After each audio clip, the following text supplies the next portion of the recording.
शिक्षा मंत्री इस देश का है और उसके बच्चे पढ़ते विदेश में है, तो ये बताएंगे कि अकाउंटेबिलिटी क्या की है। अगर देश के शिक्षा मंत्री का बच्चा विदेश में पढ़ेगा, इसका मतलब यह है कि वो मानता है कि देश की शिक्षा अच्छी नहीं है। अगर एक अधिकारी बीएससी का बच्चा कॉन्वेंट स्कूल में पढ़ेगा, यानी वो मानता है कि प्राइमरी स्कूल सरकारी स्कूल की शिक्षा अच्छी नहीं है। ये अकाउंटेबिलिटी है।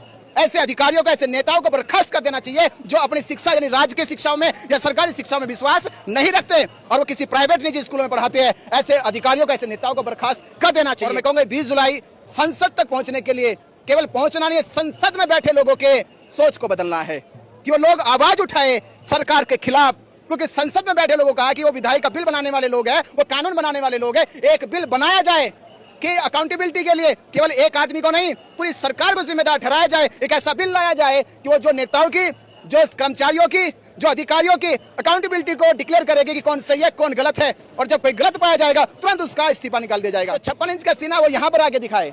जो सिकुड़ गया है, जो डर रहा है, वो 56 इंच का सीना नहीं होता। 56 इंच का सीने वाला लोकतंत्र में जनता के विश्वास के साथ चलता है। उससे विश्वास है कि जनता ने चुना है, तो प्रधानमंत्री को यहाँ आना चाहिए, यहाँ आकर जिम्मेदारी समझनी चाहिए। और मैं मानूंगा उनको बड़ा दिल दिखाए कि देश के प्रधानमंत्री है, बड़ा दिल दिखाए, युवाओं की पीड़ा को समझे। 25 लाख युवाओं का भविष्य दांव पे लगा है, वो आए और तत्काल से धर्मेंद्र को इस्तीफा के लिए बोले, बर्खास्त करे, तो मैं मानूंगा कि प्रधानमंत्री का बड़ा दिल है। और वो कहते हैं कि मैं इस देश के लिए पूरे दुनिया से लड़ रहा हूं। मैं कह रहा हूं दुनिया से लड़ने की जरूरत नहीं है, अपने सरकार के भ्रष्ट नेता से लड़ने की जरूरत है।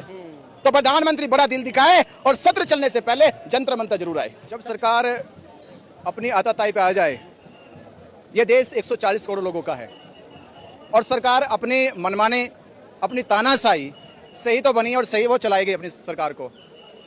तो जब सरकार ऐसा कर रही हो, तो मुझे लगता है कि उस दौर में, वो ऐसे वक्त में देश के लोगों को एकजुट हो जाना चाहिए और एकजुट होकर, क्योंकि सरकार भी शक्ति है, ताकत है, तो ताकत का मुकाबला ताकत से ही किया जाएगा।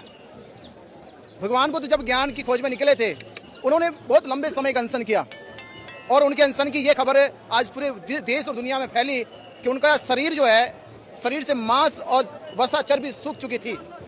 वो जब पेट पे हाथ धरते थे तो कमर तक पहुंचता था।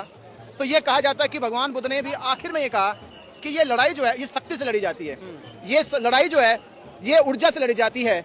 जब तक हमारे शरीर में या समाज में ऊर्जा और शक्ति बनी रहेगी, तब तक हम किसी भी चीज का मुकाबला कर सकते हैं। आज ये देश जिस तरह से सरकार की मनमानी को, तानाशाही को देख रहा है, और देश में कौन, इस देश का जो 60-70% युवा है, जो रोजगार को लेके हैं और खासतौर पे शिक्षा को लेके है, और शिक्षा के बाद जो एग्जामिनेशन के सेंटरों की जो मनमानी और भ्रष्टाचार, जो करप्शन, आज देश के युवाओं के भविष्य के साथ खिलवाड़ हो रहा है।